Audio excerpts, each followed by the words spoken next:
चलिए देखते रहेंगे नोट्स में।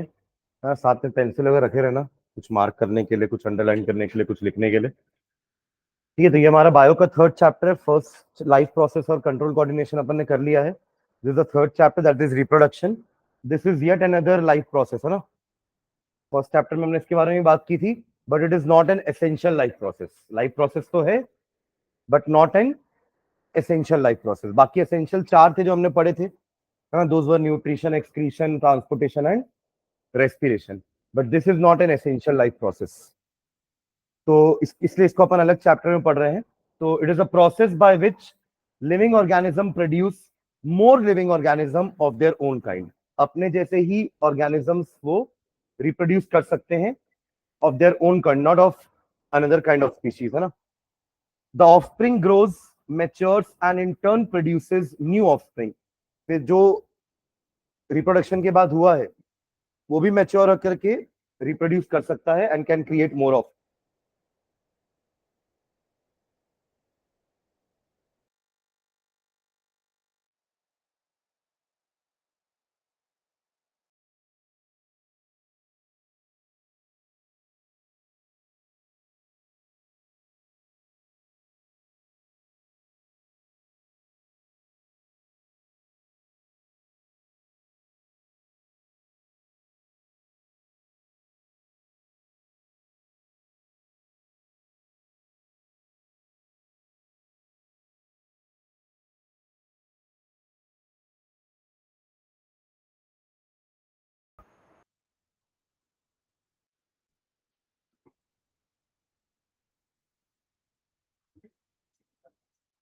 Okay.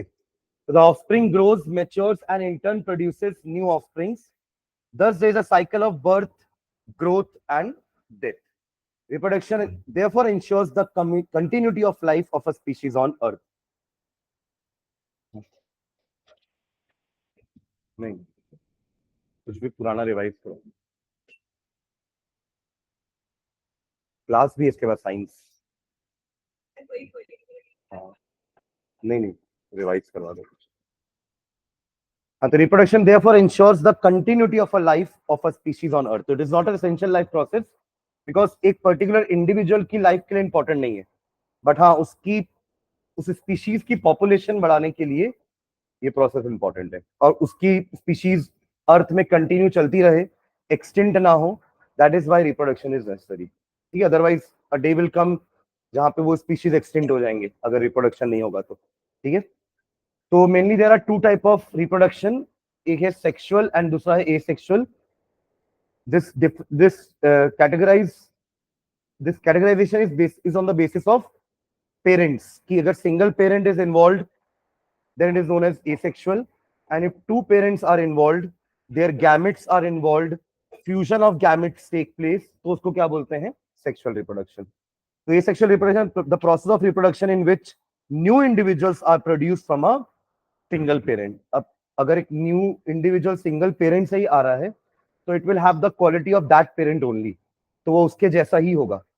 आप बोल सकते हो क्लोन होगा, है ना, काइंड ऑफ कार्बन कॉपी होगा, राइट, क्योंकि उसके पास कैरेक्टर एक ही से आ रहे हैं। बट अगर सेक्सुअल रिप्रोडक्शन में बोल रहे हैं कि दो पेरेंट इज इन्वॉल्व, तो दोनों के कैरेक्टर्स आ रहे हैं, तो जो आपको रिजल्टिंग स्पीशीज मिलेगा that will be different from both.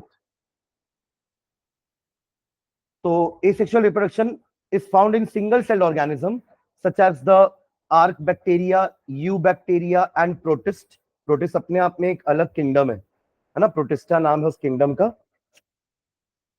Many plants and fungi reproduce asexually as well.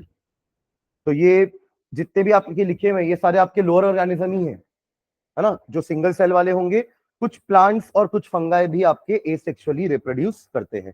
वैसे प्लांट्स जिनके पास फ्लावर्स नहीं होंगे, क्योंकि flower is the reproductive part, बाकी सारे वेजिटेटिव पार्ट हैं, लीव्स, स्टेम, रूट्स, ये तो तीनों सब में होते हैं।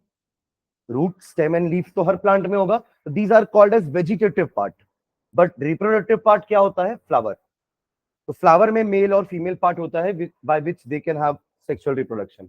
पर अगर ऐसा कोई प्लांट है जिसके पास फ्लावर होता ही नहीं है, सीडलेस प्लांट है, तो उस केस में वो भी क्या शो करेंगे, asexual reproduction from their stem, from their root और फ्रॉम देयर लीव्स। ठीक है। सेक्सुअल रिप्रोडक्शन में आते हैं, the process of reproduction in which two individuals are involve to produce a new individual. तो यहाँ पे दो इंडिविजुअल हैं, उन दोनों के सेक्स गैमेट होंगे, सेक्स सेल्स होंगे, and they will fuse together, fertilization होगा, and after some time the baby will be born. तो ऐसा होगा सेक्सुअल रिप्रोडक्शन में। ठीक है। Coming on to types of asexual reproduction, तो पहला है आपका फिजन, है ना। First is fission. The word fission means dividing, डिवाइड करना दो पार्ट में या मल्टीपल पार्ट्स में।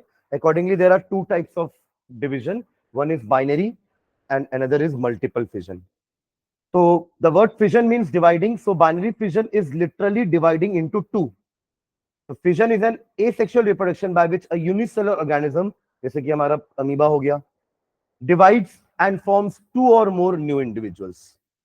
तो फिजन दो टाइप के पढ़ने अपने को, डिपेंडिंग अपॉन कि वो एक सेल दो में डिवाइड हो रहा है कि एक सेल मल्टीपल में डिवाइड हो रहा है। तो first is binary fission. In this method an organism divides and form two daughter cells. First the nucleus divides and forms two daughter nuclei, then the cytoplasm in the mother cell divides into two daughter cells. कहने का मतलब, amoeba cell की अगर अपन बात करें तो उसमें सबसे पहले क्या होगा, न्यूक्लियस का डिवीजन होगा, फिर दोनों न्यूक्लियस थोड़ा थोड़ा साइटोप्लाज्म लेकर के दो अलग अलग सेल बन जाएंगे। हमने बात की थी ना कि बीच में जब हम हॉर्मोन्स पढ़ रहे थे, तब मैंने आपको बताया था कि जो किनेसिस का मतलब क्या होता है, डिवीजन। साइटोकिनिन पढ़े थे ना अपन, साइटोकिनिन नाम का एक प्लांट हार्मोन था विच प्रमोट सेल डिवीजन। तो किनेसिस का मतलब ही डिवीजन होता है। और कैरियो का मतलब आपको पता है न्यूक्लियस होता है, यूकैरियोटिक एंड प्रोकैरियोटिक। तो हमने वहां भी उस समय बात की थी कि पहले कैरियोकाइनेसिस होता है, फिर साइटोकाइनेसिस होता है। कहने का मतलब पहले न्यूक्लियस डिवाइड होता है एंड देन साइटोप्लाज्म डिवाइड होता है। तो ऐसे करके दो सेल्स बन जाते हैं। ठीक है। This leads to a formation of the two daughter cells, each having a nucleus and its own cell organelles, which then develop into a fully formed adult। और फिर ये भी आकर के बाइनरी फिजन करेंगे। एग्जाम्पल में आपका अमीबा, पैरामीशियम, लेशमेनिया एक्सेट्रा। नीचे एक डिवीजन का एग्जाम्पल भी दिया हुआ है, देखेंगे इस डायग्राम को। अमीबा वाला डायग्राम जो दिया हुआ है, न्यूक्लियस डिवाइड हो रहा है पहले, फर्स्ट स्टेप में पेरेंट सेल दिख रहा है, सेकंड स्टेप में न्यूक्लियस डिवाइड हो गया, थर्ड सेल में साइटोप्लाज्म, और फोर्थ सेल में आपको दो डॉटर सेल्स दिख रहे हैं। ठीक है। नहीं है क्या? तो लाए नहीं हो कि मिला नहीं है? हाँ, मिला नहीं है। ठीक है, चलो मल्टीपल फिजन देखते हैं नेक्स्ट। इन मल्टीपल फिजन, तो ये बाइनरी फिजन तो आपने शायद क्लास 7 8 में भी पढ़ा होगा, राइट। आप लोग के लिए नया क्या है मल्टीपल फिजन, कि one parent cell is divided into multiple daughter cells. तो in multiple fission the nucleus of the parent cell undergoes repeated division to produce many daughter nuclei. यहाँ पे न्यूक्लियाई दो ही पार्ट में डिवाइड हो रहा था, but यहाँ पे वो रिपीटेड डिवीजन होता जाता है, जिससे मल्टीपल न्यूक्लियस बनेंगे। The cytoplasm also divides and cleaves, यानी कि टूटते जाएगा, around each nucleus forming several daughter cells in the parent cell. ठीक है, बट अभी तुरंत सारे के सारे प्रोड्यूस नहीं होंगे, जब तक बाहर फेवरेबल कंडीशन नहीं आएगी। सारे के सारे डॉटर सेल्स जो हैं अभी एक साथ अंदर ही रहेंगे, और उनके बाहर एक आउटर कवरिंग आ जाती है, that is known as cyst. आप देखेंगे यहाँ पे एक डायग्राम में, फर्स्ट पार्ट पेरेंट सेल है, सेकेंड पार्ट में आपको क्या दिख रहा है कि सिस्ट है, और बहुत सारे डॉटर सेल्स प्रोड्यूस हो गए, बट अभी वो पैक्ड है अंदर, अभी वो बाहर नहीं निकले हैं। इसलिए नहीं निकले होंगे क्योंकि बाहर की कंडीशन फेवरेबल नहीं होगी ना। बाय सेइंग फेवरेबल कंडीशन नहीं है, इसका मतलब क्या है, हो सकता है बाहर ठंड ज्यादा होगी, फूड उतना अवेलेबल नहीं होगा, है ना, पानी अवेलेबल नहीं होगा। तो उस केस में अगर ये डॉटर सेल सारे बाहर आ गए तो उनको प्रॉपर न्यूट्रिशन नहीं मिल पाएगा।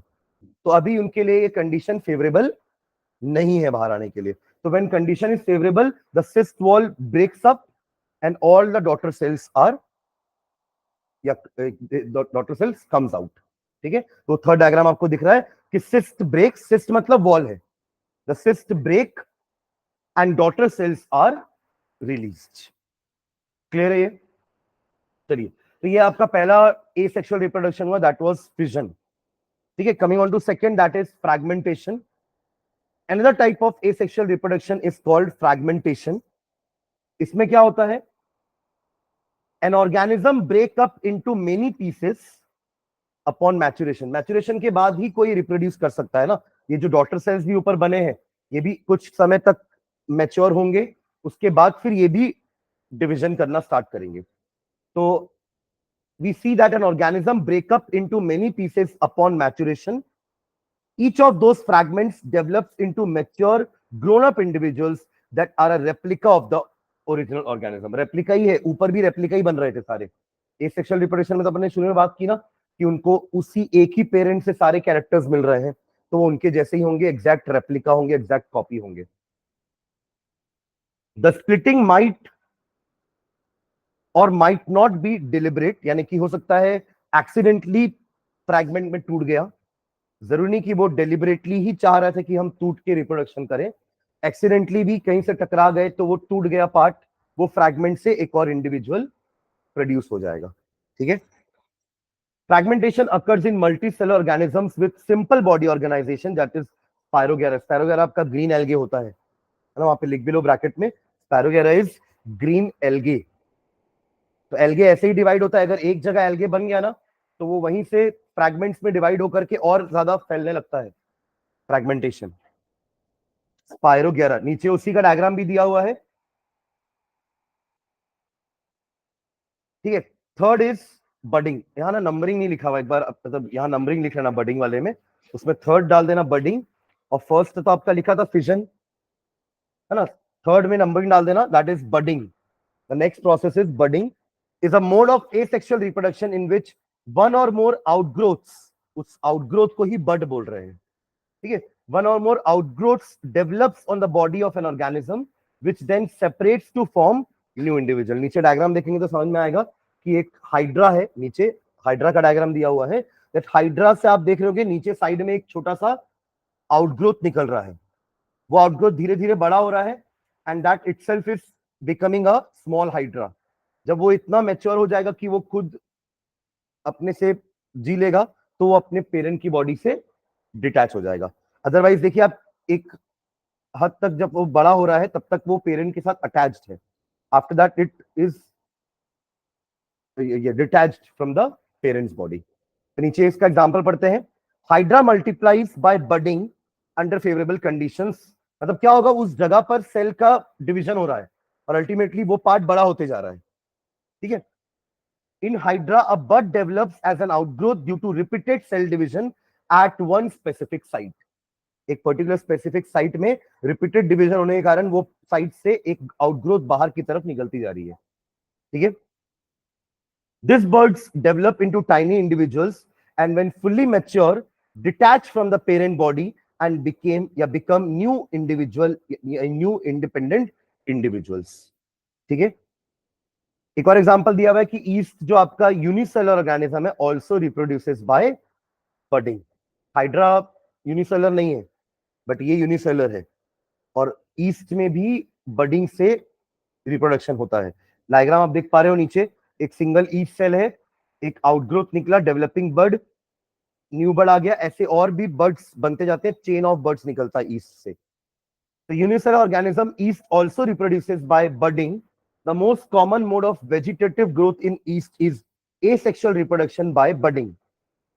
Here, a small bud or a daughter cell is formed on the parent cell.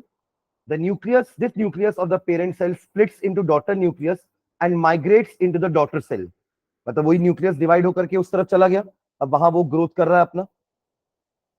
The bud continues to grow until it separates from the parent cell, forming a new cell.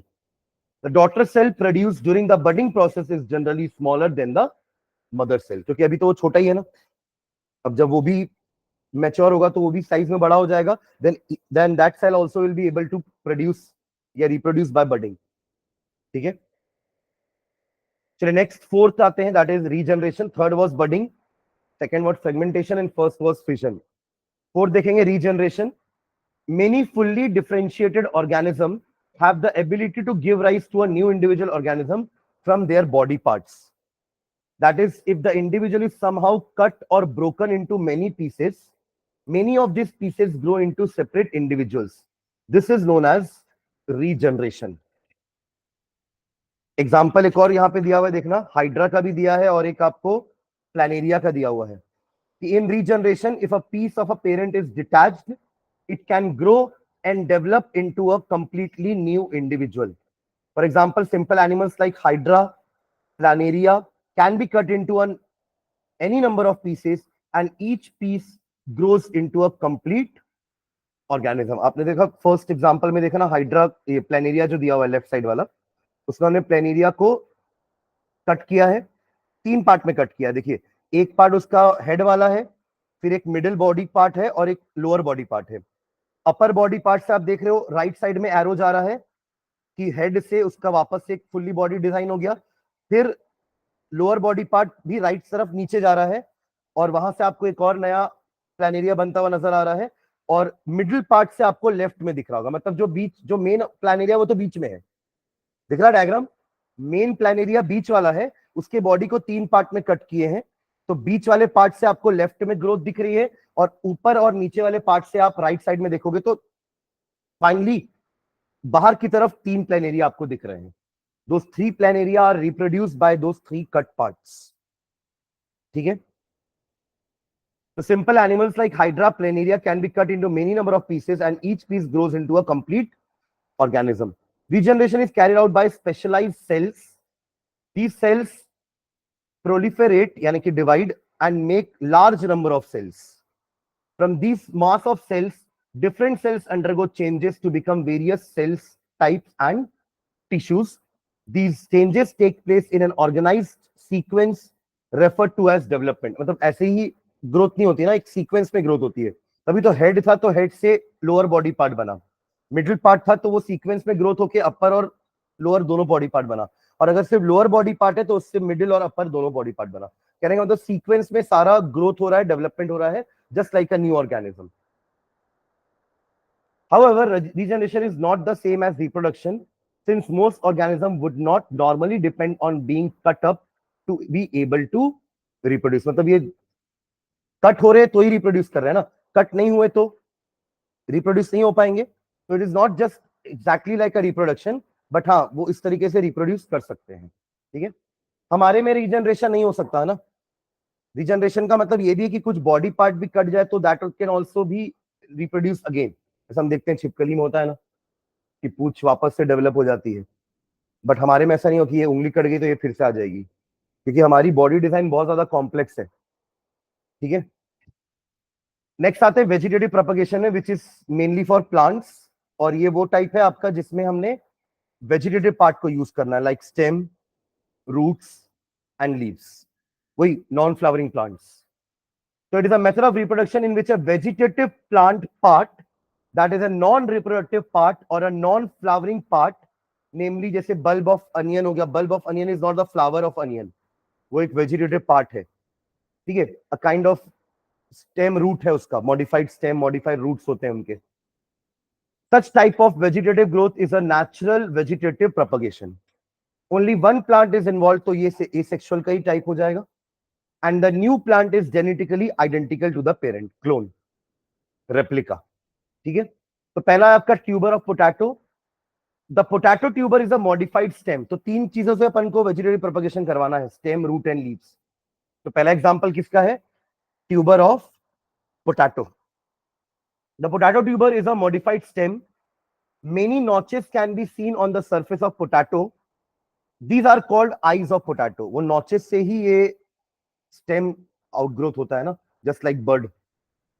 Each eye of potato can give rise to a new potato plant under suitable conditions. Condition मतलब वही, अगर उसको proper moisture मिल रहा है तो उस case में वो ग्रोथ करेगा और it will give rise to a new potato plant. ठीक है, सेकेंड है मॉडिफाइड रूट। जैसे ये पोटैटो का मॉडिफाइड स्टेम था, द ट्यूबर जो आई अपन बोल रहे हैं, that is a modified stem. वैसे ही हमारे कैरेट और स्वीट पोटैटो में क्या होता है, modified roots. So modified roots of carrot and sweet potato are examples of modifications of root for food storage. इनमें एक्चुअली फूड भी होता है, जो हम एक्चुअली खा रहे हैं वो उसका रूट पार्ट ही है, जिसमें वो फूड स्टोर करके रखते हैं, स्टार्च स्टोर करके रखते हैं। These roots can give rise to new plants when kept under the soil. ठीक है, नेक्स्ट है आपका rhizomes of ginger and turmeric, ये भी उनके मॉडिफाइड स्टेम्स ही होते हैं. Rhizomes are examples of modified underground stems for food storage. These contain nodes, internodes, and scaly leaves. When buried under the soil, the rhizomes produce new plants. तो ये आपका किसका हुआ? जिंजर एंड टर्मरिक, ऊपर carat sweet potato और पीछे था potato modified stem. And last है लीफ ऑफ ब्रायोफाइलम, कि ब्रायोफाइलम प्लांट की जो लीव्स होती हैं उनमें मार्जिन्स में छोटे छोटे प्लांटलेट्स डेवलप होते हैं which can give rise to a new individual. The leaves of bryophyllum have notches on the margin. If a leaf is put under the soil, small saplings grow from the notches on the leaf margin. एक diagram में आपको दिख भी रहा होगा कि margin में ही ये नॉचेस हैं और उन्हीं नॉचेस से स्मॉल प्लांटलेट्स डेवलप हो रहे हैं. Now when they are kept in the soil they will give rise to a new plant. ठीक है, तो bryophyllum is example of vegetative propagation by leaves. तो ये तीनों जो अपन ने पढ़े, modified stem, modified root and leaves, ये तीनों किस टाइप के थे? Natural vegetative propagation. मतलब वेजिटेटिव प्रोपगेशन तो हो रहा है, एसेक्सुअल रिप्रोडक्शन है, बट नेचुरली हो रहा है, आपको कुछ करना नहीं पड़ा इधर. बट अगर नेचुरली नहीं होगा और उस प्लांट के पास फ्लावर भी नहीं है, देन आपको एफर्ट करना पड़ेगा उसको रिप्रोड्यूस करवाने में, and that is known as artificial vegetative propagation या simply artificial propagation. So vegetative reproduction can also be done artificially, which includes growing plants by man-made methods. The commonly used methods are जैसे cutting करते हैं हम, grafting करते हैं, layering करते हैं, ये सारे man-made methods हैं with the help of which reproduction occurs. यानी कि यहाँ के रूट स्टेम लीव्स अपने आप रिप्रोड्यूस नहीं कर पा रहे हैं, तो इसलिए हमें उनके रूट स्टेम लीव्स के हेल्प से रिप्रोडक्शन करवाना पड़ रहा है. और कुछ में कर भी लेते हैं रिप्रोडक्शन, तो क्वालिटी सुधारने के लिए हम आर्टिफिशियल मेथड यूज करते हैं. जैसे ग्राफ्टिंग में यही होता है ना, ग्राफ्टिंग जो हम करते हैं, मैंगोज का ग्राफ्टिंग होता है, रोज का ग्राफ्टिंग होता है, उससे हम अलग वैरायटी या उसी पर्टिकुलर वैरायटी की क्वालिटी को इंप्रूव करने के लिए ग्राफ्टिंग करते हैं, जिसमें हम एक अच्छा स्पीशीज का रूट पार्ट लेंगे, एक अच्छे स्पीशीज का स्टेम पार्ट लेंगे, और जो रिजल्टेंट स्पीशीज होगा that will be the combination of both. जैसे अपन ने लास्ट टाइम देखा था कि मल्टी कलर रोजेस अगर चाहिए तो हमें दो अलग अलग रोजेस के प्लांट्स को, स्टेम और रूट को क्या करना पड़ेगा?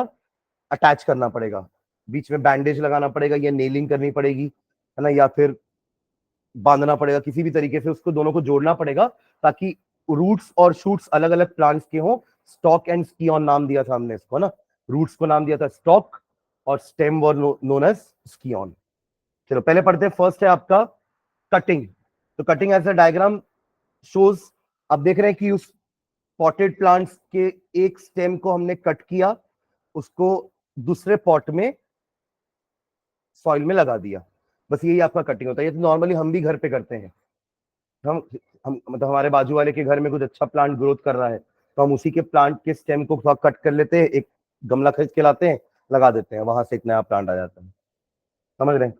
तो cutting in which a stem is given an oblique cut and the cut stem is kept under the appropriate condition to give rise to a entirely new plant. Appropriate condition मतलब वही soil देना पड़ेगा, फिर आपको बीच बीच में उसमें पानी डालना है, और कुछ अगर फर्टिलाइजर्स या मैन्योर डालना है तो वो सब हम सप्लाई करेंगे ताकि वो एक फुल ग्रोन प्लांट में कन्वर्ट हो जाए. ठीक है, ग्रोथ के लिए. एग्जांपल है rose and China rose. Second process है लेयरिंग. लेयरिंग में दो टाइप की लेयरिंग अपन पढ़ेंगे, एक होता है ग्राउंड लेयरिंग और एक होता है एयर लेयरिंग. इसमें एयर लेयरिंग नहीं लिखा हुआ है बट ग्राउंड है, एयर में आपको समझाऊंगा क्या क्या होता है. तो ग्राउंड लेयरिंग में क्या करते हैं हम, जो भी स्टेम या ब्रांचेस ग्राउंड के पास होती हैं उनको ही हम नीचे ला करके सॉइल में डिग कर देते हैं और उसके स्टेम को फिर बड़ा होने देते हैं और स्टेम में ही रूट्स निकल जाते हैं. ठीक है, और वो रूट्स फिर जमीन पे एक पकड़ जमा लेते हैं, फिर अपन उसको उसके पेरेंट प्लांट से कट कर देते हैं. एक डायग्राम में आपको दिख भी रहा होगा कि राइट साइड में उसका पेरेंट प्लांट है, लेफ्ट साइड में उसकी एक स्टेम को हमने नीचे लेके आए एंड उसको देखो टाई भी कर दी है एक वुड से, दिख रहा है आपको, ताकि वो उसको स्टैंड रखे, है ना, ऐसे नीचे ना गिर जाए वो स्टेम, इसलिए उसको वहां पे हमने टाई करके रखा है और साथ ही में देखो उसके नीचे जो स्टेम जो हमने नीचे डिग किया है इनसाइड द सॉइल, वहां पे धीरे धीरे रूट्स डेवलप होने चालू हो रहे हैं। ठीक है, एक बार रूट्स डेवलप होने चालू हो जाएंगे तो वो ग्राउंड से एक फॉर्म होल्ड कर लेंगे, उसके बाद आप वो हटा भी सकते हैं। किसको? वो जो जिस लकड़ी में हमने बांध के रखा है उसको रिमूव कर देंगे, क्योंकि अब उसका नीचे एक बेस बन गया है proper. Now it can be detach from the parent plant also and also from that wooden stick also. ठीक है, this is known as ground layering, क्योंकि हमने ग्राउंड में एक लेयर बनाई है। Layering a process in which stem while still attached to the mother plant is buried under the soil for a while till it strikes new roots। जब तक उस stem में रूट्स डेवलप नहीं हो जाते तब तक हम उसको पेरेंट प्लांट से या मदर प्लांट से अटैच करके रखेंगे। It is then detach from the parent plant, example है जासमीन। देखो आप देख रहे हैं ना कि ये सब टाइप वाले में हमने पेरेंट प्लांट से जब तक डिटैच नहीं किया जब तक कि वो फुल्ली ग्रोन नहीं हो गया। ठीक है, ऐसे ही हमारे में भी होता है। हमारी भी मदर की बॉडी से बच्चे की बॉडी में एक ट्यूब होता है जिससे उसको पूरा क्या मिलता है, न्यूट्रिशन मिलता है, और जब तक वो 9 मंथ का नहीं हो जाता तब तक वो अटैच्ड रहता है। फिर as soon as it is born हम वो कॉर्ड को कट कर देते हैं, क्योंकि अब वो एक इंडिविजुअल हो चुका है ना, वो अपना उसकी ग्रोथ अपने आप हो सकती है, बाहर से भी हम उसको इनटेक दे सकते हैं, उसका न्यूट्रिशन बाहर से रहेगा, और जो भी उसका एक्सक्रीशन करना है वो भी अब वो अपने से कर सकता है, क्योंकि सारे ऑर्गन्स डेवलप हो चुके हैं। इनिशियली क्या होता है, सारे ऑर्गन्स डेवलप नहीं है तो एक्सक्रीशन भी मदर की बॉडी के थ्रू होता है, खाना भी मदर की बॉडी के ब्लड के थ्रू ही जाता है, तो इसलिए वो अटैचमेंट होना जरूरी है। तो वही चीज अभी भी है कि जब तक ये स्टेम खुद का रूट डेवलप नहीं कर लेगा, क्योंकि रूट डेवलप होने के बाद ही पानी ले पाएगा नीचे से, क्योंकि ये रूट हेयर्स ही तो है जो ऑस्मोसिस से पानी खींचेंगे नीचे सॉइल से और फिर वो पानी को ऊपर चढ़ाएंगे, राइट। तो उसके लिए रूट डेवलप होना जरूरी है। और एयर लेयरिंग क्या होती है, जहां पे हम ऊपर में ही पॉलिथीन बैग्स में सॉइल भर के ऊपर ही वो कंडीशन दे दें किसी स्टेम को, और फिर बाद में उसको कट करके नीचे ले आए। ये तो नीचे ही था तो अपन ने नीचे से ग्राउंड में लेयर बना दिया, बट ऊपर उतना ऊपर अगर स्टेम होगा तो उसको नीचे कैसे लेके आएंगे, तो उसको लेयरिंग हम ऊपर ही प्रोवाइड कर देंगे इन दैट पॉलिथीन बैग। ठीक है, लीची वीची में ऐसा होता है रिप्रोडक्शन करने के लिए। ठीक है, तो ये सब वही है ना जिनके पास फ्लावर नहीं है, दैट इज वाई हम ये सब टाइप के मेथड्स यूज कर रहे हैं। हालांकि कुछ में जैसे फ्लावर है तब भी हम कर रहे हैं, जैसे रोज में, मतलब ये उनके तरीके भी है, मतलब they can reproduce sexually as well as asexually. ठीक है, चलिए नेक्स्ट आते हैं थर्ड, ग्राफ्टिंग। तो ग्राफ्टिंग एक तरह का quality improvement kind of reproduction है, कि जो नया क्वालिटी बन रहा है वो इंप्रूव्ड क्वालिटी है और हम वैरायटी बनाना चाह रहे हैं उस पर्टिकुलर स्पीशीज की। तो मैंगो बहुत सारी वैरायटी में अवेलेबल है just because of these methods. तो in this method a twig called the scion is cut from the plant to be increased. It is then joined to the stem called the stalk of a rooted plant. जो plant already rooted है उसको stalk बोल रहे हैं, और किसी से हमने जो twig कट करके लेके आई वो स्कियन है, और दोनों को क्या करेंगे हम जोड़ देंगे सच दैट दोनों के जाइलम और फ्लोएम आपस में बैठे। समझ रहे हैं, ताकि इधर नीचे से जो जाइलम आ रहा है और यहाँ का जो पाइप है ये आपस में कनेक्ट हो जाना चाहिए। ठीक है, वरना पानी का और मिनरल्स का मूवमेंट ऊपर नहीं हो पाएगा। ठीक है, the cut surfaces are joined by bandaging them tightly. The graft heals on the rooted plant to give a new plant. धीरे धीरे वो ग्राफ्टिंग जो हमने जोड़ा है ना वो धीरे धीरे हील हो जाएगा, क्योंकि वहां भी अगेन सेल डिविजन होगा, टिश्यू फॉर्मेशन होगा, और वो अल्टीमेटली वापस से जुड़ जाएंगे दोनों। ऐसा लगेगा ही नहीं कि कभी वो एक दूसरे से अलग थे या वो अलग अलग प्लांट्स के जोड़े हुए हैं। The graft heals on the rooted plant to give a new plant. The new plant will have the property of both the plants. हालांकि यहाँ पे दो पेरेंट इन्वॉल्व हो गए हैं ना, बट कोई गैमेट फॉर्मेशन या गैमेट का फ्यूजन नहीं हुआ है, इसलिए इसको भी सेक्सुअल मत बोलना कि तो दो पेरेंट तो इन्वॉल्व हैं, दो अलग अलग प्लांट्स को आपने जोड़ा ना। तो यहाँ दो पेरेंट इन्वॉल्व जरूर है, प्रॉपर्टी भी दोनों की आई है, बट एक्चुअली में सेक्सुअल रिप्रोडक्शन में प्रॉपर गैमेट का फ्यूजन होता है। ये एक्चुअल डेफिनेशन सेक्सुअल रिप्रोडक्शन की। Not just two parents, their sex cells also fuse with each other. तो यहाँ पे ऐसा कुछ नहीं हो रहा है। ठीक है, Bicolored roses and different variety of mangoes are made by this method. ठीक है, तो ये सारा आपका वेजिटेटिव प्रोपगेशन है. डायग्राम में आपको दिख रहा होगा, स्कियन एंड स्टॉक दोनों को जोड़ दिए, बैंडेज कर दिए. ठीक है, that graft is healed and the new plant is then grown. ठीक है, जिसके पास दोनों की वैरायटी होगी, दोनों के प्रॉपर्टीज होंगी, रूटेड प्लांट की भी और स्टेम वाले पार्ट की भी. ठीक है, चलिए आते हैं नेक्स्ट वेजिटेटिव प्रोपगेशन के एडवांटेजेस में. It allows for quick and easy propagation. एक तो बहुत जल्दी हो जाएगा, जैसे आपने एक जो मैंने आपको पड़ोसी वाले का एग्जांपल दिया, बहुत जल्दी हो गया ना. आपने स्टेम लेके उसको डाल दिया पॉट में, अब वो अपना धीरे धीरे ग्रोथ करता रहेगा. और आपने एक प्रॉपर वेजिटेटिव पार्ट से चालू किया, आपने सीड से चालू नहीं किया. सीड्स को प्लांट बनने में टाइम लगता है, बिकॉज सीड्स को आप सो करोगे, फिर आप पानी डालोगे, उसका सीड कवरिंग थोड़ा सा नरम हो जाएगा, तब जाके उसका रूट पार्ट नीचे और स्टेम पार्ट ऊपर की तरफ आना चालू होगा धीरे धीरे. अब यहां तो आपने स्टार्ट ही स्टेम से कर दिया है, तो जो प्रोपगेशन है वो थोड़ा फास्टर होता है in comparison to normal reproduction जो हम करते हैं. ठीक है, better qualities of the plant can be maintain and the quality can be enhance as in seedless oranges. हम बेटर क्वालिटी प्रोड्यूस कर सकते हैं या किसी पर्टिकुलर ऑलरेडी प्लांट की क्वालिटी को इंक्रीज भी कर सकते हैं. Plants raised by vegetative propagation bear fruits and flowers earlier as compared to those produced from seeds. मतलब इनमें जल्दी प्रोडक्शन होगा तो जल्दी रूट्स, जल्दी फ्लावर्स और जल्दी फ्रूट्स डेवलप हो जाएंगे उन प्लांट्स में. Makes possible propagation of such plants that have lost the capacity to produce seeds. मतलब जो पहले सीड्स वाले थे, पहले वो सेक्सुअल रिप्रोडक्शन ही कर रहे थे, but now they have lost their capacity या कैपेबिलिटी टू रिप्रोड्यूस सेक्सुअली. तो उनके पास भी तो वेजिटेटिव पार्ट्स है ना, तो उनके पास तो दोनों ऑप्शन है, सेक्सुअल और एसेक्सुअल रिप्रोडक्शन दोनों कर सकते हैं. तो now they have lost their capability of sexually reproduction. तो अब वो क्या करेंगे, एसेक्सुअल रिप्रोडक्शन यानी वेजिटेटिव प्रोपगेशन कर सकते हैं. ठीक है, तो उनके पास ऑप्शन है, मतलब जिनके पास फ्लावर्स है they can reproduce sexually as well as asexually. ठीक है, स्पोर फॉर्मेशन एक तरीके का एसेक्सुअल रिप्रोडक्शन है, स्पोर फॉर्मेशन, जिससे जनरली फंगाई रिप्रोड्यूस होते हैं. जो आप ब्रेड मोल्ड देखते हैं, है ना, ब्रेड में जो फंगस लग जाती है ना, that is produced by spore formation. तो स्पोर्स होते क्या है? Spore formation is the method of developing new individual by forming reproductive structure called spores. यहां पे स्पोर आपका रिप्रोडक्टिव स्ट्रक्चर है, जो पहले तो पैक्ड होता है, जिसको अपन बोलते हैं स्पोरेंजिया. पीछे आप डायग्राम भी देखना, डायग्राम दिया ना पीछे, देखो डायग्राम में समझना पहले, फिर अपन नीचे कंटेंट पढ़ते हैं. जैसे फंगस में ही स्पोर फॉर्मेशन समझाया यहाँ पे. ये एक फंगस है पहले से, जिसमें आप देख रहे हो ऊपर टॉप में बल्ब जैसा स्ट्रक्चर है ना, that bulb type of structure is known as sporangia या स्पोरेंजियम. इंडिविजुअल को स्पोरेंजियम बोलेंगे और प्लूरल हो जाएगा स्पोरेंजिया. तो एक इंडिविजुअल स्पोरेंजियम में अंदर क्या होते हैं? स्पोर्स होते हैं.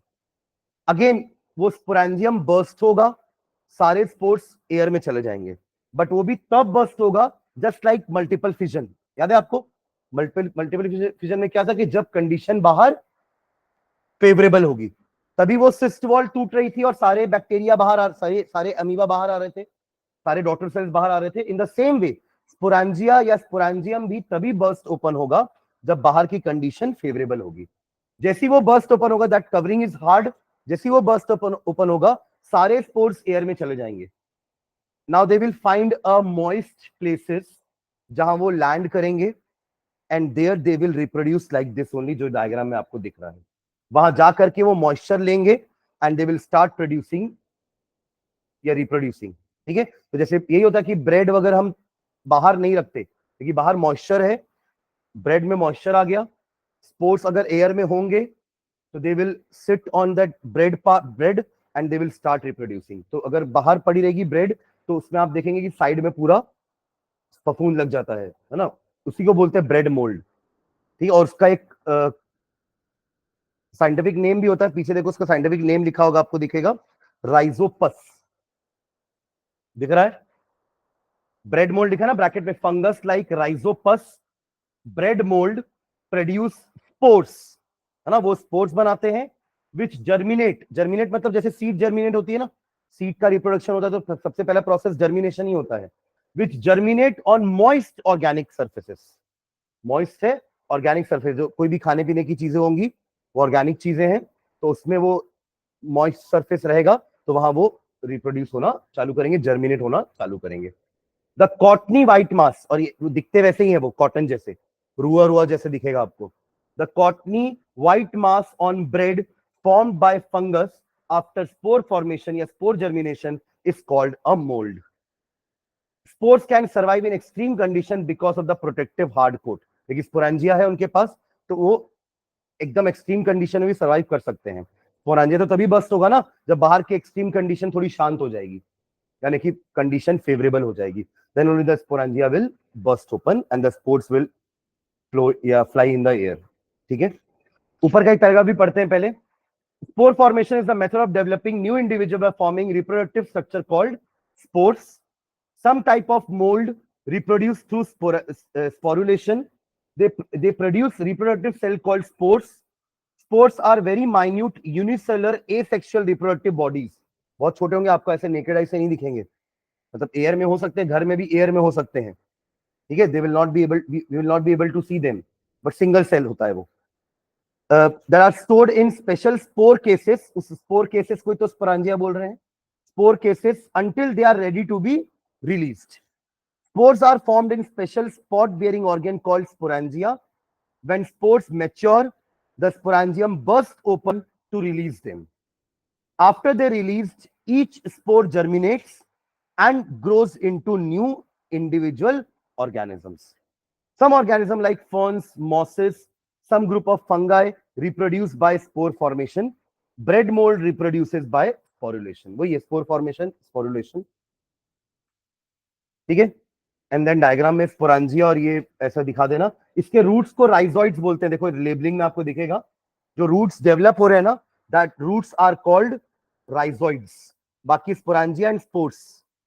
ठीक है, और साइड में छोटा सा एक वो भी दिखाया है कि कैसे एक स्पोर का जर्मिनेशन होता है। दिख रहा है आपको, 3 स्पोर्स पड़े हुए, 3-4 स्पोर्स दिख रहे हैं साइड में, और वो देखो एक स्पोर से एक ऐसा लेयर निकल रहा है, लाइन निकल रही है, दैट इज एक्चुअली जर्मिनेटिंग। तो ऐसे ही हमारे स्प्राउट्स वगैरह में भी होता है कि जब उनको हम भिगो के रखते हैं तो उनमें से भी ऐसे ही आउटग्रोथ बाहर आता है, that process is known as germination. ठीक है, and last type of asexual reproduction है टिश्यू कल्चर, जहां पे हम पहले उनको लैब कंडीशंस में ग्रोथ करवाते हैं। एक कंडीशन आती है जिसको हम बोलते हैं कैलस, कैलस फॉर्मेशन तक it will be grown in the labs, in the test tube या in the conical flask, then that callus is taken out and potted in the pots. ठीक है, it is a method of cultivation of plants wherein new plants are grown by removing tissue or separating cells from the growing tip of a plant. growing tip of a plant में आपके meristematic tissues होंगे, meristematic sales होंगे, तो हम उन्हीं को लेकर के ग्रोथ चालू करते हैं, सीड से ग्रो नहीं करवा रहे हैं। समझ रहे हैं क्या? सीड से ग्रोथ सेक्सुअल रिप्रोडक्शन नहीं होती है, यहां ग्रोथ कैसे हो रही है, ऑलरेडी किसी वेजिटेटिव पार्ट से। तो इससे लिखा हुआ है कि plants are grown by removing tissue और separating cells from the growing tip of a plant. तो ग्रोइंग टिप कहां कहां हो सकती है? स्टेम की जो टिप है वो ग्रोइंग है, रूट्स की जो टिप है वो ग्रोइंग है, ब्रांचेस की टिप्स भी ग्रोइंग है। इन्हीं जगहों पर तो एपिकल मेरिस्टम होता है, पढ़ते थे ना, तीन टाइप का meristematic tissue, apical, intercalary and lateral.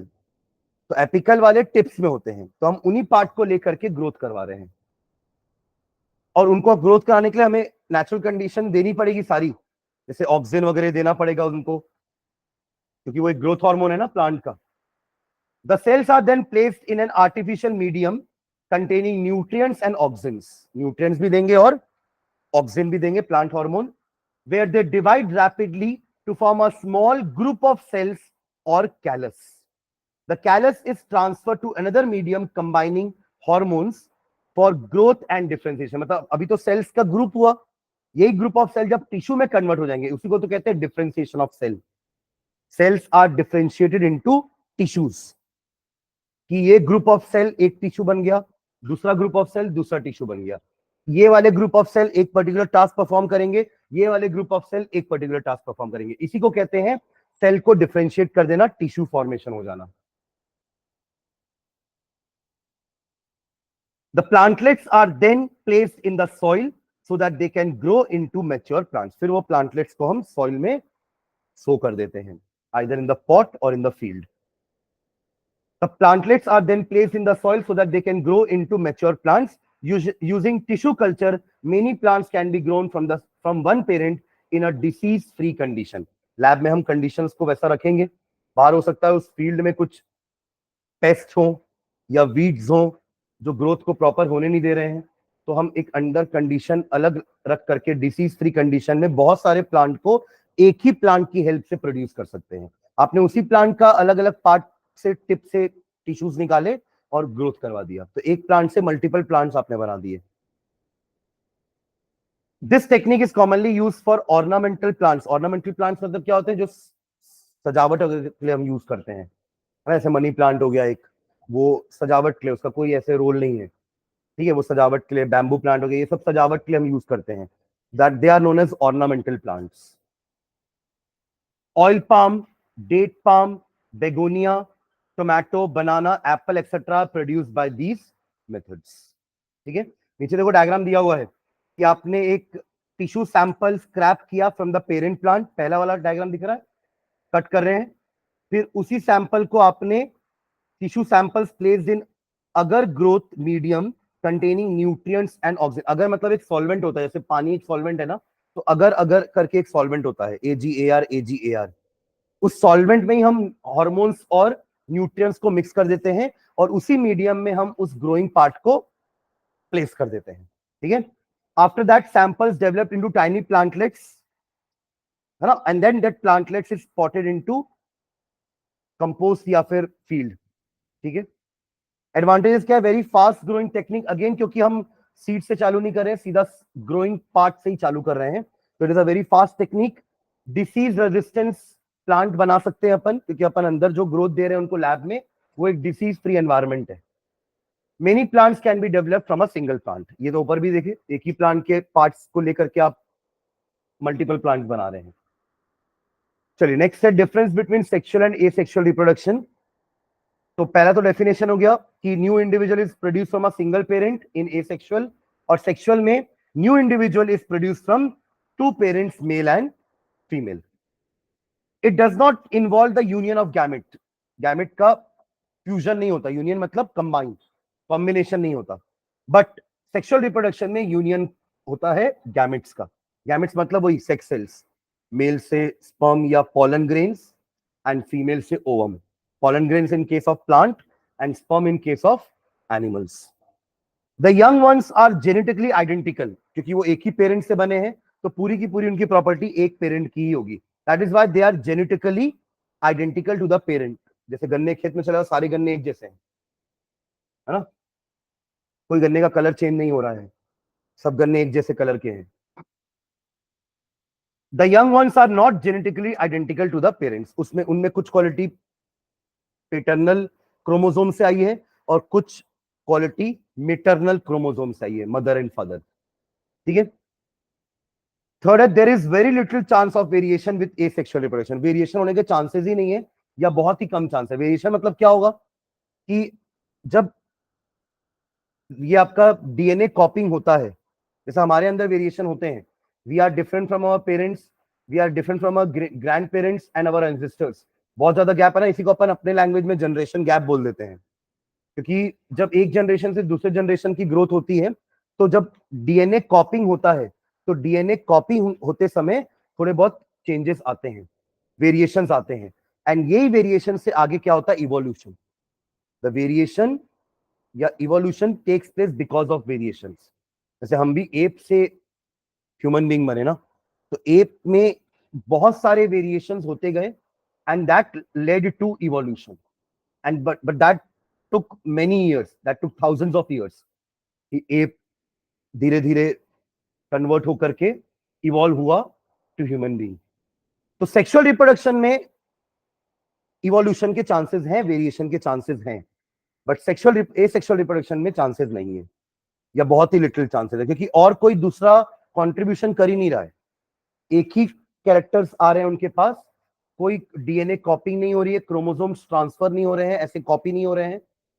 ठीक है, जैसे इसमें क्या हुआ देखो आप, इसी में देखो अमीबा में एक न्यूक्लियस दो पार्ट में डिवाइड हो गया और दोनों में चला गया, पर हमें क्या हो रहा है, उस न्यूक्लियस से, जैसे मैं मेल की बात करूं तो उसी न्यूक्लियस से दो स्पर्म बने, उन दो स्पर्म में अलग अलग कैरेक्टर्स हैं, 23 क्रोमोसोम्स इसमें गए, 23 क्रोमोसोम्स इसमें गए। अब ये वाला स्पर्म किसी और ओवम के साथ फ्यूज होने वाला है, उसके पास 23 क्रोमोसोम्स मदर की बॉडी से आया है, तो कैरेक्टर्स कौन से किसके दिखेंगे हमें नहीं पता, है ना। बट जब कॉपिंग होता है ना, ये जो बना है स्पर्म, तो वो डीएनए की कॉपिंग हुई है उसमें, तो वो कॉपिंग होते समय वेरिएशंस होते हैं, ठीक है। ये सब आपके क्या होते हैं, ये न्यूक्लिक एसिड्स ही होते हैं, डीएनए क्या है, full form deoxyribonucleic acids, ये सब आपके कंपाउंड्स हैं, है ना, they are chemical compounds, they are known as biomolecules. क्या होते हैं ये, तो केमिस्ट्री का पार्ट है बेसिकली ये बायोमोलिक्यूल्स, बट क्योंकि वो बायो यानी कि they are related to life, they are inside a living organism, they are termed as biomolecules, है तो वो मॉलिक्यूल्स ही। समझ रहे हैं मैं क्या बोलना चाह रहा हूं, जैसे कार्बोहाइड्रेट है ना, वो भी सेलुलोज, ये सब मॉलिक्यूल्स ही हैं, दे आर केमिकल मॉलिक्यूल्स, ठीक है। But just because they are helping in a growth of a living organism, तो they are known as biomolecules. तो डीएनए भी एक तरह का बायोमोलिक्यूल ही है ना, जिसमें अगर कुछ भी मॉलिक्यूल का ऑर्डर चेंज हुआ अंदर, तो डीएनए चेंज हो जाता है, ठीक है। तो इसलिए sexual reproduction leads to genetic variation in new generation of offspring.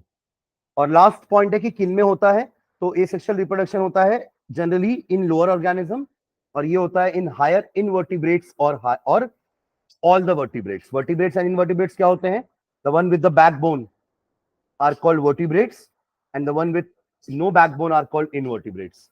तो कुछ इनवर्टिब्रेट्स में, हायर इनवर्टिब्रेट्स में एंड ऑल द वर्टिब्रेट्स, इनमें क्या होता है, सेक्सुअल रिप्रोडक्शन, ठीक है। तो ये आपका पूरा हुआ ए सेक्सुअल रिप्रोडक्शन, है ना। एक बार पेज पलटा लो, शुरू फर्स्ट पेज से यहां तक का एक बार देख लो।